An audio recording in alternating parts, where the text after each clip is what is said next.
मंच पर बैठे हुए बंगाल के जिम्मेदार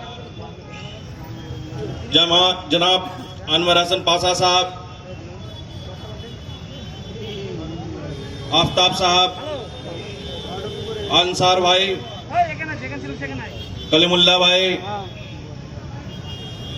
मुलेश भाई, सुबैद भाई, अंजनुल भाई और इस घटकपुर के कोने कोने से आए हुए हमारे साथियों, मैं अपना वक्तव्य 4 लाइनों से शुरू करता हूं। मैं हिंदुस्तान का बेटा हूं, मैं हिंदुस्तान का बेटा हूं, इस पर नाज है मुझको। मुसलमान कोई भी हो वो फसादी हो नहीं सकता, बहाकर खून अपना जो वतन की शान बन जाए, मेरा दावा है वो आतंकवादी हो नहीं सकता। दोस्तों, आप लोग देखते होंगे, बहुत ही आम बात है कि चाहे टीएमसी का रैली हो या सीपीएम का हो या कांग्रेस का हो, हमारे मुसलमान भाई बड़े शौक से एक नारा लगाते हैं और वो नारा होता है वंदे मातरम का। आज इस वंदे मातरम पर मैं आप लोगों को कुछ बताना चाहता हूं। ये वंदे मातरम है क्या? ये वंदे मातरम संस्कृत वर्ड है। वंदे और मातरम को मिलाकर वंदे मातरम बनाया गया है। इसको थोड़ा जानने की जरूरत है। वंदे से होता है वंदना करना, इबादत करना। मातरम से होता है मां तेरी या धरती मां तेरी, यानी मैं धरती मां तेरी इबादत करता हूं। जो मुसलमान है अगर जानते हैं कि वंदे मातरम क्या है तो वो इस्लाम से खारिज हो जाएंगे कि मुसलमान में सिर्फ अल्लाह की इबादत का है और अल्लाह के सिवा किसी और की इबादत करने का हक नहीं दिया गया है। और स्टेज से एक बात और मैं कलेजा ठोक कर कहना चाहता हूं कि हमें बार बार ये कहा जाता है कि आप मुसलमान देशभक्त नहीं हो। मैं इस स्टेज से होश हवास में कहना चाहता हूं कि मैं देशभक्त नहीं हूं और कोई भी मुसलमान देशभक्त नहीं हो सकता, क्योंकि भक्ति हम अल्लाह का करते हैं, देश का नहीं कर सकते। हम अपने देश से मोहब्बत करते हैं, हम अपने देश से प्यार करते हैं और इस कदर प्यार करते हैं कि देश के लिए अपनी जान दे भी सकते हैं और देश के लिए अपनी जान, आपकी जान ले भी सकते हैं। दोस्तों, बहुत कहा जाता है कि मुसलमानों ने हिंदुस्तान के लिए क्या किया। मैं आपको बताना चाहता हूं कि मुसलमानों ने हिंदुस्तान के लिए क्या किया।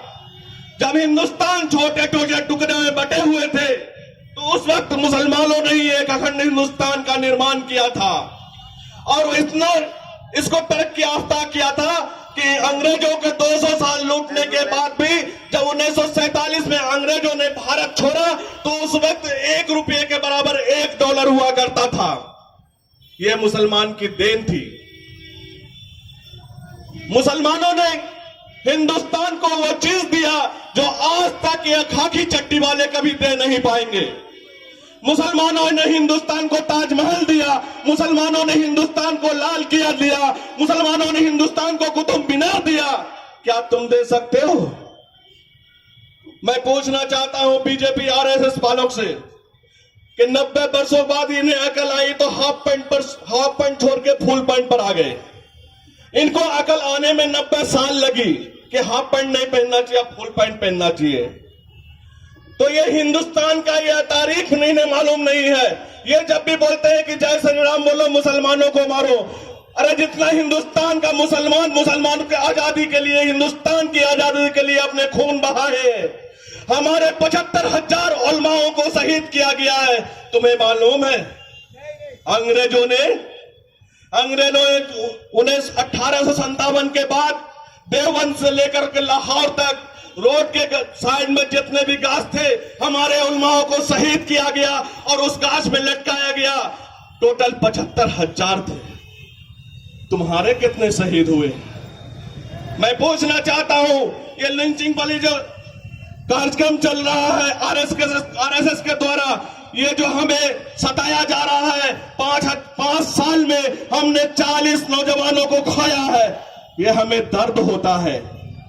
जितने भी नाम नेहाद सेकुलर पार्टियां हैं, चाहे कोई भी हो, चाहे कांग्रेस हो, चाहे सीपीएम हो, चाहे टीएमसी हो, चाहे सपा हो, चाहे बसपा हो, कोई भी पार्टी हो, जब हमारे मुसलमान के बच्चे मारे जाते हैं तो इन्हें कोई फर्क नहीं पड़ता। जब हमारे मुसलमान के बच्चे को सताया जाता है इन्हें फर्क नहीं पड़ता। जब हमारे मुसलमान के बच्चे को ट्रेन से फेंका जाता था इन्हें दर्द नहीं होता। सिर्फ दर्द होता है तो भाई सिर्फ असदुद्दीन ओवैसी को होता है और किसी को नहीं होता। दोस्तों, समझने की बात है, 70 सालों से जो हमें नाम नेहाद सेकुलर पार्टियां जो हमें सिर्फ मुसलमान वोट लेने के लिए मुसलमान चेहरा बनते हैं, असेंबली में बैठते हैं, संसद में बैठते हैं, जब मुसलमानों की बात आती है, जब मुसलमानों का 3 तलाक की बात आती है, जब मुसलमान बहनों के निकाह पर बात आती है, ये इनके मुंह में ताले लग जाया करते हैं। आप अपने क्षेत्र में जो भी मुसलमान लीडर है, चाहे किसी भी पार्टी का हो, एक बार जरूर पूछना कि ये बताओ, जब संसद में शरीयत पर हमला हो रहा था तुम बताओ, जब हमारे इस्लाम पर चोट किया जा रहा था तुम बताओ, जब हमारे बहनों के बारे में गलत बात बोला जा रहा था उस वक्त तुम्हारे मुंह से आवाज क्यों नहीं निकली? दोस्तों, समझने की बात है, हमें खिलौना दे के बहलाया जाता है। सिर्फ ये तुम ऐसा करो, ये इस एरिया में तुम नेता बन जाओ, तुम ये ऐसा करो, ये ब्लॉक का तुम लीडर बन जाओ। लेकिन देखना होगा, आज हम बंगाल के गांव-गांव में घूमते हैं, ब्लॉक में घूमते हैं, हमें नजर आता है पंचायत में सारे मुसलमान रहते हैं, लेकिन जब एक ब्लॉक का जो उसको मेयर होता है, उसका जो सभापौर महासभापौर होता है, वो एक हिंदू हो जाता है। ऐसा क्यों? क्या किसी मुसलमान का लीडर बनने का शक्ति नहीं है? क्या कोई मुसलमान बंगाल के राजनीति में नहीं आ सकता? क्या मैं पूछना चाहता हूं, आप जितने भी यहाँ पर हैं, वो चाहे कांग्रेस हो या सीपीएम हो या टीएमसी हो, एक भी मुसलमान नेता का नाम बताइए जो अपने सुप्रीमो से मुसलमान के हक के बारे में बात कर सके, जो अपने आप मुसलमान के हक के बारे में याद दिला सके। कोई नहीं है। उन्हें सिर्फ ये डर लगा रहता है, अगर हम मुसलमानों की बात करेंगे, अगर हम मुसलमानों का बात को उठाएंगे तो हमारे पीछे से, हमारे पिछवाड़े से चेयर हट जाएगी, हमारी टिकट कट जाएगी। यही वजह है हमारी बात को वो चुप होकर सुनते हैं। समझने की बात है, आज हमें कभी किसी नाम पर, कभी गाय के नाम पर, कभी मोबलिंग टोपी के नाम पर, कभी दाढ़ी के नाम पर हमें सताया जाता है, हमें मारा जाता है। लेकिन डिबेट में देख लीजिए, जो भी कांग्रेस के लीडर बैठते रहते हैं, जो भी सीपीएम के लीडर बैठे रहते हैं, मौन व्रत करके रखते रहते हैं। क्यों?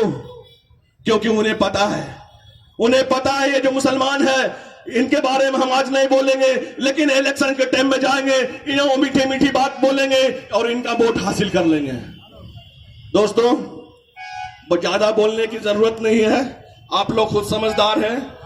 और हमारे बंगाल में बहुत ही जल्द ऑल इंडिया मजलिस इत्तेहादुल मुस्लिमीन का ऑफिशियल लॉन्च होने जा रहा है। आप तमाम हजरात से गुजारिश है, घटक पुकुर में जितने भी आदमी हैं, आप अंसार भाई का हाथ मजबूत करें और एमआईएम के परचम तले आकर के नारे तकबीर और अल्लाहू अकबर की सदाएं आवाज दें। नारे तकबीर, नारे तकबीर। ऑल इंडिया मजलिस इत्तेहादुल मुस्लिमीन, जनाब बैरी सैयद असदुद्दीन ओवैसी, जनाब अकबरुद्दीन ओवैसी, जनाब अनवर हसन पासा। इसी सब के साथ मैं अपना वक्तव्य खत्म करता हूँ। माशाअल्लाह, बहुत बहुत शुक्रिया जनाब मुर्शिद अहमद साहब। মুসলিমদের ভোট সব দলের দরকার, Congress, CPM, RJD, BSP, SP, যত ভারতের দল রয়েছে সবার মুসলিমের ভোট দরকার, কর্মী দরকার, ঝান্ডা বোয়ার লোক দরকার, মারামারি করার লোক দরকার। মুসলিম কারোর দরকার নেই, তার উন্নতি হোক কারোর দেখা দরকার নেই, কেউ ভাবেও না। তার কর্মী দরকার, মারামারি করার জন্য সৈনিক দরকার, তাকে কি বলে হারমত বাহিনী। মুসলিমের আরেকটা নাম রেখে দিয়েছে কি হারমাত বাহিনী। মুসলিমদের হাতে অস্ত্র থামিয়ে দিয়েছে, আবার মুসলিমদের বিরুদ্ধে ঘৃণার চোখ, ঘৃণার দৃষ্টিও দেখায়, ঘৃণাও করে, উল্টো পাল্টা বলে। কারা বলে? এরাই বলে যারা মুসলিমদের হাতে অস্ত্র